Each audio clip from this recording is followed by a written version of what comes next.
everyone, welcome back to Beyond the Pit Lane. This week we are going to be talking about the Australian Grand Prix, as well as all the other motorsport events that happened over the week. So we're going to start with the Formula One Grand Prix, the Australian Grand Prix, and I think we have a lot of topics to talk about considering the number of DNFs and the podium. Mercedes and McLaren both improved quite a lot, though who knows if this will stick around, while other teams such as Red Bull suffered with reliability issues, with Max Verstappen now not finishing for 2 out of 3 races. They're saying that it's a fuel leak issue, which is similar to his issue in Bahrain. Checo, however, did manage I can chime in on that fuel issue. Well, the issue in Bahrain was like the pump pulled a vacuum. They had a vacuum in the tank and couldn't get enough fuel to the engine to keep it running. The issue now, as like Helmut Marko said, was related to the wiring because it was changed overnight. And apparently, like the wiring or something failed, or like there's one external fuel connector that pumps the fuel from the low pressure pump to the high pressure pump, which then feeds the engine. And apparently, that tube that failed. So we also had Carlos, who DNFs, and Carlos spoke about this after the race, and he said that it was a steering wheel issue with the anti-stall not working, and he just went off and couldn't really handle it. He said it was kind of his fault, but who knows if this is going to be a long-term issue. I mean, he's had a bit of bad luck.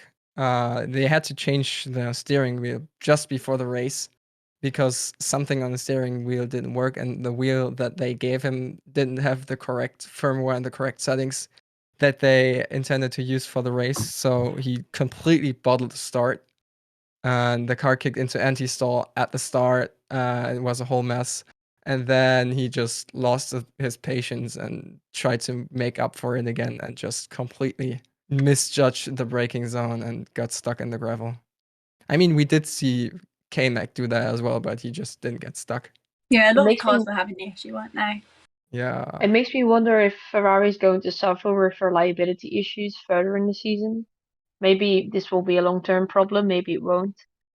Well, but all the cars seem to have some kind of reliability issues, at least. Yeah, that's always in new generations of cars. That's also always a big deal. I remember that like in the 2017 season, there were a lot of issues as well. But like the thing with the Ferrari was just like the steering wheel issues happen. That's just unfortunate when it happens so close to the race. But like if your steering wheel fails, just put in another one. It's just like it's probably the easiest part to replace in the whole car. But that's another point, like not even related to the issues they had, like any issues they've had on the weekend or anything, but with Ferrari being like so strong for the first couple of races, if they started to struggle, whereas say like Mercedes, who've started off, not too great, they have got their room to improve. Whereas if like Ferrari have started off so strong and they haven't had that for the last couple of years, if they start to struggle, they might then get to a point where they're stuck and they can't improve again. They can't get back to where they have started off. So even if, obviously on the weekend, even if there wasn't a reliability issue or whatever, and it's not continuous, they could have issues. So I guess it just depends. Well, Ferrari usually tends to fail in the second half of the season. It was like that in 2017, in 2018, in 2019. Well, 2020 was a whole mess anyways. Could give another rival a chance to catch up with Charles in the championship, potentially George, if Mercedes fix their issues. Well, the Mercedes at least is reliable. It's like they all finished their races, and that was like one of the only teams to get all of their 2 drivers to the finish in all 3 races we've had so far. And like there was an interesting discussion between wasn't like a discussion, just Helmut Marko or Christian saying that Red Bull rather fixes a fast car than trying to make a working car fast. I think it was George. He said it after the race, was it? On the something similar to that it's easier to make a slow car fast than it is to make a car reliable, with a little bit of a come at Red Bull. Yeah. So he's trying to start a little bit there, but It was nice for George. Obviously, I said in the last podcast, George doesn't have the best luck, but it was nice for George to be on the podium. He hasn't had the best couple races to start with, but not that they've been bad races, but obviously not where he would have wanted to start off. But second in the championship is not bad. Imagine Especially you're with Max second and in the championship. I mean, it's the fifth fastest car, so that's quite an achievement for George. Yeah. And once they fix their issues, how is it going to be then? I mean, it is very strange. Mercedes is known to be like the absolute luckiest team ever, and always freaking take podiums when other cars just fail or just drivers make errors. Yeah, it is a strange standings. If you look at the standings right now, obviously we're only 3 races in, but it's just so strange. Like, I don't think that's what anybody would have expected. Yeah. At the start of the season.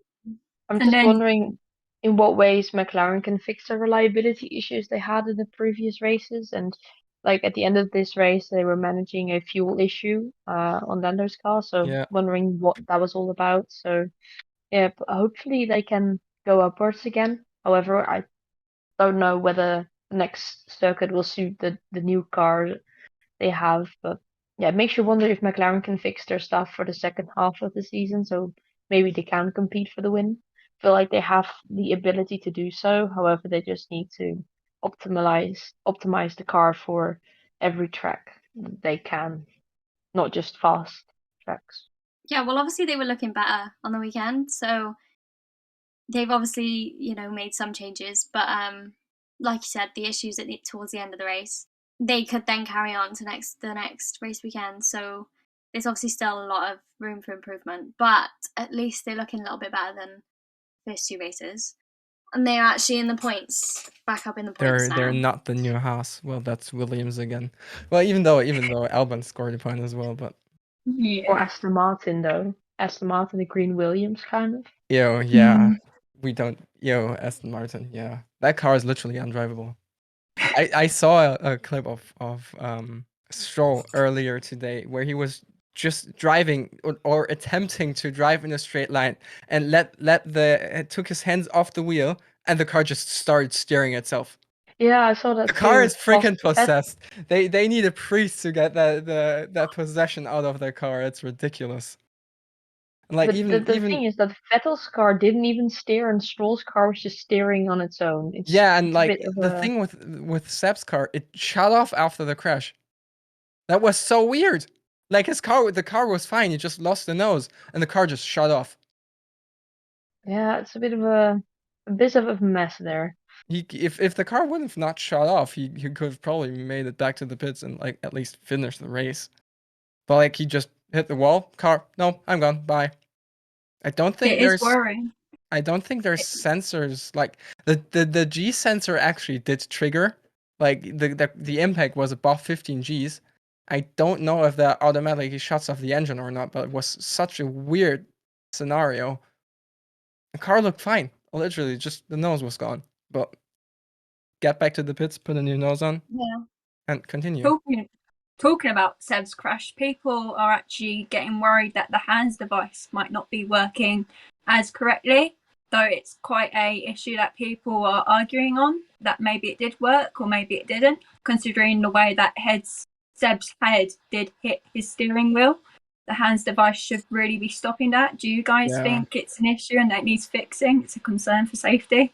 I mean, the angle he impacted the wall was like pretty. I mean, if it would have been a straight impact, it would have been fine. But like the angle his car impacted the wall and like his head going off to the front right, it did look weird. And like it was only speculated that the wheel actually hit it. He didn't say if he actually hit his head on the wheel or not. But like it usually the enhanced devices are pretty reliable. Maybe it failed. I don't know. But I think it may also be down to the fact that they had to rebuild the car, like I think 2 or 3 times in this whole weekend. The enhanced device is independent from the car. It's like literally just that piece of carbon that they put around their necks and it's strapped down with the seatbelts. Oh right, yeah. So either his Hans device must have either failed, like it's just like 2 cords that are attached to the helmet. And like, but usually those things don't fail. They've been using the Hans for like what 15, 20 years now and never had issues with it. So yeah, it did look weird, but we'll see. I don't have any concerns about that really. And then it's the Yeah, I mean, I didn't see the crash, but I haven't actually heard anything about that. But I suppose it's something for them to look at if it was an issue, but I haven't heard anything. I'd say if it didn't come, like if Seb has not raised any concerns, I think he would have been the first to Yeah. bring it up if it had a major thing. So I think if he hasn't, mentioned anything on it, then I wouldn't say it's too much of an issue. Well, not at the minute anyway. And then it's the worry that if this shocking season continues for Seb, maybe this will be his last one because he might just lose hope. Or do you guys think he would continue even after? That really depends. You go first. Yeah. I mean, I don't want him to go either way, but I don't even think, I don't know. I think this could be his last season. Even if they improve the car, I feel like it's, he's on his way to retirement. I think he's pretty ready to finish now. Unfortunately, not that I do not want that at all, and I would have loved to have gone to a race and seen him live before he retires, but I feel like he's at that point now where he's ready to retire. So I don't think it really makes much difference whether or not the car is improving or not. I think he's probably made his mind up by now already. I mean, Mike Krak did make some comments about that they're planning with Seb in the long run. Like it's a multi-year plan to get Aston Martin to the top. But like I don't think Seb really wants to be in that car for much longer, and like I don't think Stroll wants to be in that car either, because like it's terrible. It's literally terrible. Yeah, but I also feel like if they are on a year-long plan, they could also have Seb as like an ambassador or someone to support the team from the pit lane rather than in the car. I feel like he may have already made the decision to stop at the end of this year, but then maybe move on to a position within the team to help them forward again, so like an advisor, yeah, something like that. I think that could be something they're talking about. If he retires, he's gonna retire completely. He's got family, he's got other things to do. He just wants to spend time with his family and do climate activist things. Yeah, I mean, I think that's where it come from. He does have family at the end of the day. That he's gonna want to spend time with his family. So I think he's probably made his mind up by now. I don't think he's had plenty of time to think about it when he had COVID. Yeah. He's watching the races and thinking, I am not looking forward to getting back in that car. But I guess we'll see. You never know, but. And then Haas, have they gone back to their old ways? Well, maybe not as bad as they were the year before, but they didn't really have the best weekend, did they, with where they've been finishing at Australia? They say that they changed the setup, which I'm confused on why they would change the setup as much as they're suggesting, considering there are a lot of similarities between the Saudi Arabian and Australian track. So is it that, or is there actually some other issue that they're trying to hide? I think the car, the track just didn't really suit the car, because like even Ferrari were having issues with porpoising, even though it wasn't covered at all. But like there's plenty of shots where you can see Charles doing the dancey dance on the straights, and Haas didn't seem really worried that they're struggling or anything. It was just like K-Mag tried too hard, and Mick just isn't fast enough yet, unfortunately. But like it's just like, I think it's a one-off, and they're gonna be back in the next race. I just think that the strategy was. Oh, sorry. Well, that's fine. Carry on. I just think their strategy was a bit off with K-Mag starting on the hard. Yeah. Getting grip is extremely hard. Nobody really knows the tires yet, and the hard tires just didn't really seem to work in the first part of the race. And then switching to mediums, the mediums didn't work at all. So fast. Just grained, and you could throw them away after like 5 laps. So I think with the strategy they kind of went wrong there. So maybe they could have had a point, but on the other hand, maybe the car didn't really suit the track at all. So yeah. Yeah. I think for Haas, like, even one bad race out of the first three is not Yeah. bad for them. They're not going to be too annoyed at that. So I think them trying like a different strategy or a different setup is not, it's not going to, ruin their season or anything. Whereas, like, a team like Ferrari at this point, to make a bad strategy call would be quite damaging to them. But for Haas, I think they can just kind of experiment as much as they want at the minute. It's not, Well, they're not expecting to win the team. Ferrari could have a complete double DNF, and they would still be in a very comfortable position. They could team wise they could literally, I think, yeah, they have 104 points. They could literally have a double DNF and still be lead constructor. And even Charles, he could also have like at least one DNF and still be easily comfortably in the lead. Like the next driver behind Charles is George with 37 points. Charles has 71 points. It's like double of I mean, if Ferrari don't have any issues, Charles could end up in the position of Lewis, like from not last year, the year before, where he's just like quite ahead and not worried about anything. Just yeah. you I don't want to get to like I hope this not. boring of a season. I really hope that Red Bull are coming back. Well, they're there. The pace is there, but the car is just so unreliable. Like 2 out of 3 DNFs in 3 races. That's just not good.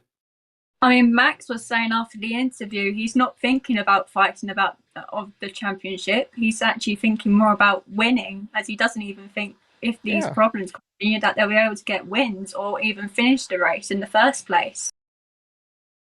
Yeah, I mean, I really hope that Red Bull can fix the issues, because I'm not enjoying this at the minute. Like, I love Ferrari, of course. I'm quite happy to see them winning races, but I still like Max back at the top. I don't want to see him. He's like P6, I think, in the championship at the minute. Behind Lewis. Yeah. Yeah. 25 points, literally just that one race win. Yeah, but I'm kind of hoping that they can also prove that the new regulations are really doing something, because right now it's just not Mercedes at the top dominating, but now it's just Ferrari dominating with a gap, and I'm just like, it kind of, I just kind of want the same stuff as last year, where every race seems to be a battle, or at least most of them, and where the whole championship battle will end in like the last race or the last races. But it's not. I wouldn't mind if the race wasn't coming down to like a single fucking point again this year. I don't need that heart attack again. No, thank you. It can be exciting, but just not make it 0 points again. Yeah, that was stressful. Way too stressful last year. Yeah, I mean, it was very stressful, but I just hope that the championship is not decided before the end of the season. Yeah. Yeah. Don't give us a couple races before. It needs to make it at least to Brazil. If it's decided in Brazil, okay, because Brazil is a good track, unlike like Abu Dhabi. I wouldn't mind if they decided in Brazil. Because I mean, Charles absolutely dominated this weekend. He had got his first Grand Slam. He was very lonely during that race. Yeah. Being very far ahead, lapped a few cars as well. So shows the Ferrari's power and how well they've been working on that car. Yeah, I mean, obviously it's quite clear that the regulations have done what they said, and the cars are, they've mixed up the grid a lot. They mixed up the grid and the cars control a lot better. Yeah, but it's not quite gone, I don't think, the way that people expected, because, well, the cars are completely different in terms of, obviously, Ferrari. I don't think it was something that we expected. Didn't expect Charles to be leading the championship straight away, and very comfortably at this point. But I mean, it's done what they said. They did say last year that the cars would be closer and it would mix up the grid a bit, and people were a bit skeptical of it. But I mean, they've done that. They've achieved what they wanted to. So I also just have to wait and see how the rest of the season pans out, though, in terms of whether it kind of stays like this or whether we end up back with Mercedes and Red Bull dominating again and Ferrari having issues. I mean, the So- Italian football team is very bad. So if the Italian football team is bad, Ferrari is usually good. And the Ferrari road cars look like trash this year. So you know where that budget went as well. But talking about teams making a come up with going back to Haas again, maybe it's not as big as a concern to other teams now, but they were talking about the fact that maybe Haas shouldn't have jumped up as much as they did to be in a top 10 car, and maybe it's unfair on the fact that they do get parts from other teams and the way they work in making a car isn't exactly fair to other teams. What do you guys think? I mean, other teams can buy the parts as well. Aston Martin bought the whole rear end of the Mercedes. Like from the engine back, the Aston Martin is basically identical to the Mercedes. It's literally the same car, just with different aero. But like technology-wise and suspension-wise, the Aston Martin is identical to the Mercedes with their rear suspension. Like the thing is with Ferrari and Haas, they've always worked very closely together. And Haas did have the most time in the wind tunnel to test their car because they were last in the Constructors' Championship. So they had like the full 300 hours of wind tunnel time. And of course, they're gonna share some design ideas with Ferrari engineers over the lunch break. That's like the only legal way to do it. They can't share like CAD stuff, CAD stuff, like Aston and Mercedes did the year before when they had like the pink Mercedes. But like Ferrari and Haas just were smart and built the car together, and Ferrari basically used Aston Haas wind tunnel time to improve their own car as well, because they work so closely together. But that's nothing Red Bull couldn't do either. If you take a look at the AlphaTauri is basically a copy of the Red Bull as well. Yeah, and like Haas were never going to be at the top of the standings last year, but they sacrificed last season so that they could work on this year's car. So it just kind of depends on where your priorities stand. So that, other teams were focusing on last year's car so that they were improving as the season went on. Mercedes. And then whereas Haas decided to just spend their budget and their time on this year's car. So, I mean, it worked out for them, it's worked in their favor. And it didn't work out for Aston Martin. Yeah. Yeah, but also, So, yeah. But I also think that there's no way to check if people are sharing information together. There's so many people working for a team. So if they have like good contacts with other teams, you can't really intervene with that. Like there's no real protocol to check what they're sharing, and especially over lunch breaks or on phone calls or anything. It's not like the FIA or anyone can really try to spy on all the teams to see if they're not cooperating or something like that. It's an impossible task to prevent. Yeah, you can't, keep track of every conversation and every person that's spoken to somebody else. So it is what it is. You just have to I guess you have to have trust in the people that work for you. And I hope that they don't share things, but you can't count on that, It's going to happen at some point. They're going to say something to someone, even if it's accidental and they kind of mention something. It's going to happen, so... What about Alex Albon and his incredible from being disqualified in qualifying for the lack of fuel to going all the way up to P10? That was quite incredible. And his tyre management, pitting on the last lap. That was 10 out of 10 strategy.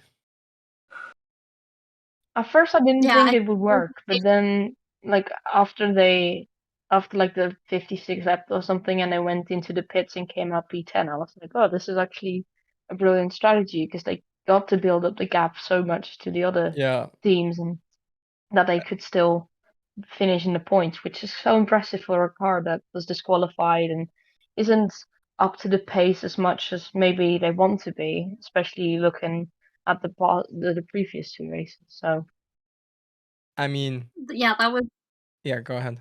incredible tire management. That was like very, very good. I think that was the best thing to come out of this weekend, personally. Alex Albon. I It's mean, my favourite. Did a very good job. the 2 safety cars did help as well. Without those, Yeah. that would have not worked in that way. He would have probably had to come in the pits like 5 or 6 laps earlier. But still, like, driving that long on those tires is impressive. yeah, and especially given the fact that the tires are still new to all the teams and they're not completely sure how long they will last and how much they will grain, and all those factors are so unknown still, given that they're bigger and the compounds maybe changed a bit. And given that So it's there's still quite Pirelli tires, and Pirelli tires are still shit. Oops.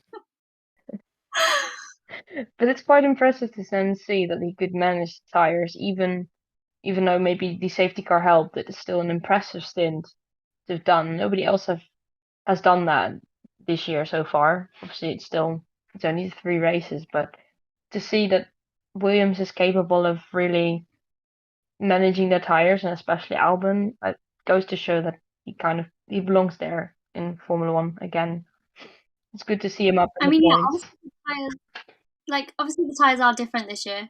But last year showed us that the tyres were not always quite as reliable as they said, and didn't last as long as they said that they could.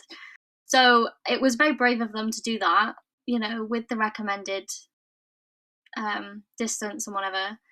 It was a very brave move, but I mean, it worked out very well. So, because it was a good call.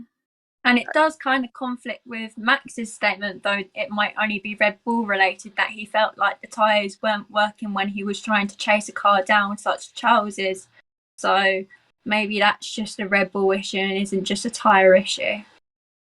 Well, Red Bull Yeah, did make some setup changes overnight as well. Like in practice and in qualifying, they were having issues with the rear tires graining, and so they shifted some aero balance to the front, and then the front started graining. So they just probably shifted the balance too much to the front, and just need to dial it back a bit. yeah, it seems like that is an issue Red Bull is having, but the Alpine was also kind of struggling, especially with the medium tires. Like Alonso had to pit twice, which was kind of unexpected, given that he used it up like almost like immediately. So it feels like the tire issues are pretty much team related. Yep. Felt so bad for Alonso, considering who knows, he could have got a pole position and then he ended up basically finishing last in the race. He just wasn't having a great weekend, was he? No, such a sad thing. The funniest But thing was him complaining about Gasly not overtaking, and then he just was gone, never to be seen again. Like But perhaps it does show potential of the Alpine, that maybe they'll be having some good races, maybe even potentially a race win in their hands. So maybe that's a team to keep an eye out on.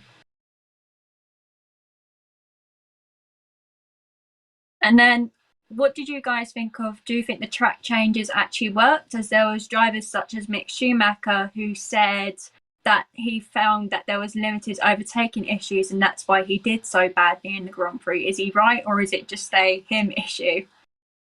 I think it's a him issue. There were great overtakes. Like turn 1, turn 13 are still great overtaking opportunities, just diving down the inside. He just needs to get used to the car and wheel to wheel racing. Even in Formula 2, when he was racing in Formula 2, even those cars couldn't follow each other. But like, you need to adapt your driving style to the new cars and find the overtaking spots for those new cars. We've seen plenty of overtakes. There's no overtaking issue. Even before they changed the track, arguably there were enough overtaking spots with DRS. But just get a grip and overtake. Just get good, mate. So has the Australian Grand Prix helped show a pecking order for how it's going to look, or do you think there needs to be more races before we can clearly define which teams have done right during these changes in regulations and which teams aren't benefiting as much? Oh, definitely. I think that there will more races are necessary to really establish how every team is doing, especially with the reliability issues, because some cars pace-wise are pretty much high up there, but just if you can't finish the race, you can't get the points, obviously. So To I finish feel first, like first you have to finish. exactly. We have to finish first to win a race, but no, sorry. Um, but I feel like if we have more races, then perhaps the reliability issues of some teams will be fixed and they can work on their pace a bit more. So I really think that in the first half of the season we're going to see some alterations in the top 10. Whilst maybe in the second half of the season it will be more consistent for every team. We'll definitely see a lot of engine penalties in the second half of the season. Alonso's already on his third engine. Yeah, He's going to And become the new so is Seb. Valtteri, isn't he? Like, they just blowing up engines left and right. That new E10 fuel is not doing any good for those engines. no, but it turns out that Ferrari was asked by the FIA to help with the E10 fuel. So they got like extra budgets to like help with the E10 fuel. So maybe that kind of explains why the engine of Ferrari is capable of really dealing well with the fuel. But on the other hand, other teams may need to look into their engines a bit more to see whether they can incorporate the E10 fuel a bit more, especially with many with the engine problems we have seen and fuel issues. I mean, McLaren was facing a fuel issue, so I'm wondering if that's down to the new type of fuel or that's a different problem. Well, I think it was just kind of stupid to switch to E10 fuel and then freeze engine development. I'm sorry, but that's just plain stupid. I mean, you can still upgrade the engines with like reliability parts. Yeah, but you should. It was a dumb decision to switch to E10, new aero regulations, and then freeze the engine regulations as well. Yeah, they should have waited at least a season. Yeah. Get everyone to figure out E10 on the engines and then freeze the design. But it was great to be back in Australia after sure. such a long time. We definitely missed the fans. How long some of them stayed behind, thousands of them, to go and see the drivers arriving, leaving. It was great to be back there. It'll be good to be back there again next year. The atmosphere seemed so incredibly nice. Everybody seemed so incredibly happy to finally have the race back, and the attendance was a lot. I believe it was like 419,000 people that attended over the the whole weekend, weekend, yeah. They said which that is that's the biggest in Australian sporting Biggest history. sporting So event yeah. in history. I mean, that's amazing to see, and I think that that goes to show that Formula One is gaining more popularity and that people are happy to be living normally again after COVID, of course. I mean, especially for Melbourne, it must have been a tough 2 years with the Grand Prix being cancelled twice, and especially in 2020 when it was announced, like in the weekend itself, that they had to Yeah. shut down. That must have been horrible for everybody working at the track and all the fans. So the atmosphere looks so incredibly nice. They had some pretty harsh regulations as well, like throughout the entire like lockdown period. They were pretty strict with it. I mean, it worked out well for them. You know, they've done a very good job at it. But being that strict, I think it was nice to have the race back there and for them to have something to go to and to be able to do. but the fans really did bring it all, didn't they, with those massive cardboard cutout faces. I'm wondering if you all saw the video of the Danny Ricciardo fans on the tram. Yes. Shouting and screaming his name, chanting and getting everyone involved. You know, it's great to see them back and for Daniel to be able to have his home Grand Prix finally with his family there as well. Yeah, I think that is such an important thing for Daniel. He told he said in an interview last year that he struggled more with mental health because he hadn't seen his family in such a long time. And I really think that seeing his family a bit more now that it's possible again will do him good. And I'm just happy for Daniel that he can finally see his family on a regular basis again, rather than having to FaceTime them every weekend or every week. So.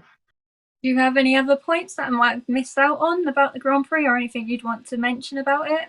Safety car procedure. Safety car procedure. It's still bad. The thing is with those safety car regulations, you always get those freaking accordions, and Mick almost doing the fucking Mugello again. Like Oh that my God. was that was very scary. I think they need to revise the safety car restart procedure. Like, you can't just have like, I mean, it's nice to have one car dictating the speed at the front because it's a strategic advantage, of course, but it's like, especially on shorter tracks, when the cars just accordion like that, it's not safe. But I feel like it's also impossible to judge when the person in front is going, especially if you're at the back. So then suddenly like thinking it may have started and then suddenly having to brake is already a dangerous part. Yeah, But especially if others suddenly brake, that is when yeah. it's like Yeah. it should That's seriously I be mean, revised. if you're right behind that car who is dictating the speed and starting off, then it's not so bad. But when you're all the way at the back, that's yeah. it is difficult to judge for them to figure out what's going on and whether they're actually starting or not. And if they kind of hesitate and they're like, oh, I'm not sure, then they're gonna have somebody behind them going into the back of them. Whereas if they kind of jump it and they go too soon, then they're gonna be into the back of somebody else. So That's why I like it IndyCar's way of doing it. When the pace car heads to the pits, they line up behind each other, and as soon as the green flag drops, everyone races. Like, there's no weaving around and waiting and braking and warming up tires. Pace car leaves, the green flag drops, green, and everyone's off. Like, just do it like that. I'm sorry, those safety car trickery mind plays, especially now with the Verstappen rule, are just it's stupid. It's so annoying. Just The Verstappen rule. Just race.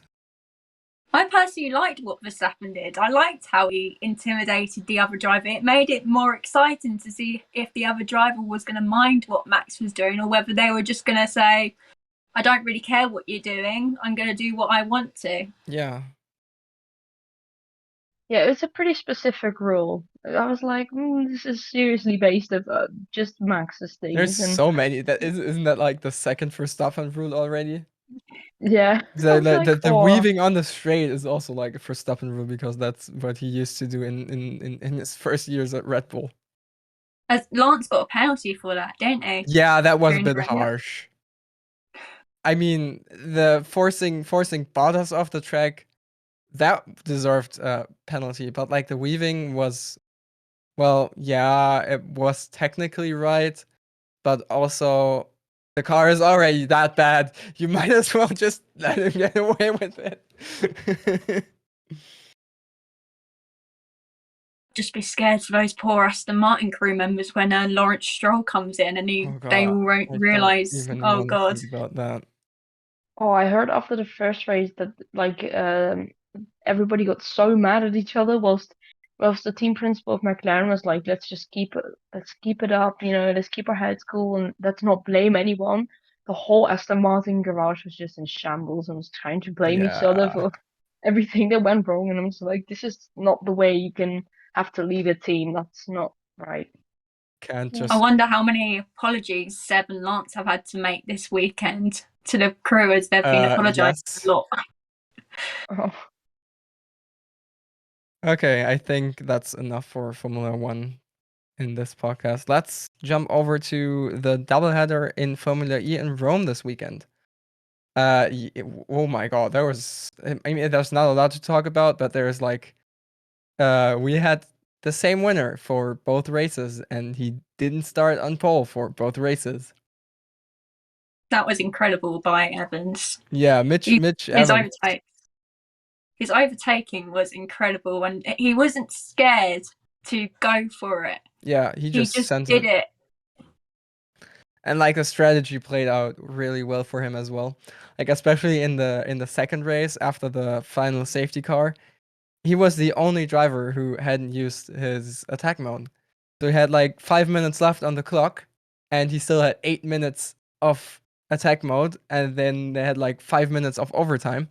So he was basically running in attack mode for the whole overtime duration, and was able to just fly past everyone else and just bye bye, see ya, and take the win for both races. Really, really good strategy from Jaguar, and just really good racing from Mitch.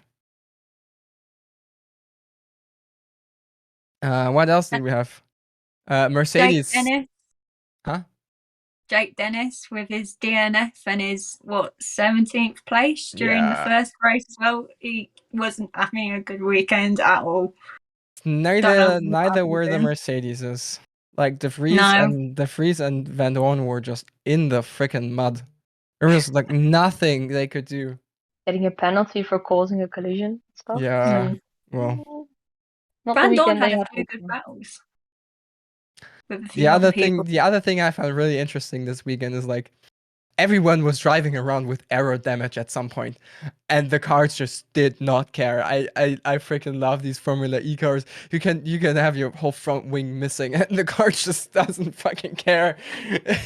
I mean, the only you even get an advantage because it's a weight reduction as long as nothing else like dangles off the car or scrapes on the floor. It was hilarious, like everyone missing wing parts and everything. And then Giovinazzi didn't really have the best home Grand Prix at all. He's not really getting used to the Formula E style of racing, is he? He's going to have to settle in a little bit more.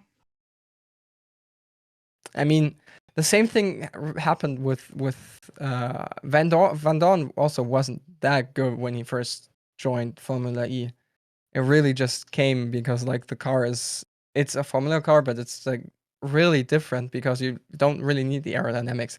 You could just throw away all the aerodynamics on the cars because the tracks are so tight anyways that the aerodynamic does basically zero. Like the only track where the aerodynamics really come into play is Mexico because it has fast sweeping turns. But other than that, the Formula E circuits are usually just straights and hairpins. And we had a few crashes, didn't we, during the Formula E races? Cassidy in the second race went into the wall, managed to get out though. That's seven DNFs in the second race. It was absolute carnage. And I have like one final point for Formula E written down here. It's like a similar thing we've had in Formula 1 in recent years, the justification of penalties, especially for that first big incident in the first race. Who was the driver that caused that? Was it? I forgot. The big incident in the first race caused that. There's so many cars involved in it. I mean, I get if the stewards hadn't looked at the correct footage, but when you can't justify something or I mean, no, the driver, penalty was justified, but it was like just a 5-second penalty for taking out another car and basically ruining the race. When like in other scenarios, someone else later in the race got a penalty for causing a collision as well, like the same 5-second penalty. There's just one driver took out another car and destroyed its race, and the other one just clipped someone in the wall, and both were able to continue. Like I forgot who took out the cars in the first race, but like that should have been a harsher penalty. It's like a similar situation with like the Lewis Hamilton taking out Max in Silverstone and only getting a 5-second penalty for an extremely dangerous move. And then you get they just need to look at their rules and the severity of punishments given. Yeah. Judging also by the effects that they left behind. I think that concludes everything. I mean, I could talk about Indy, but I don't think there's many people watching Indy yet. No. It's a great series. Watch IndyCar, it's amazing. It's so good, especially in Long Beach this weekend. But next up is Imola. I'm kind of wondering what will happen there, especially with F1, 2, and 3 back. We'll see. Katie, you didn't say anything during the Formula E part. End the I podcast. did not. Oh, okay. Give us the honors. I didn't know what your point was. I was like, yeah, I didn't watch it. That's fine. So I think that concludes this week's podcast. I hope you all enjoyed. Make sure to like if you did, and as always, comment down below. Let us know what else you'd like to see, what you enjoyed, and make sure to subscribe so that you don't miss any of our future podcasts. And turn on the bell so you get notified when we upload.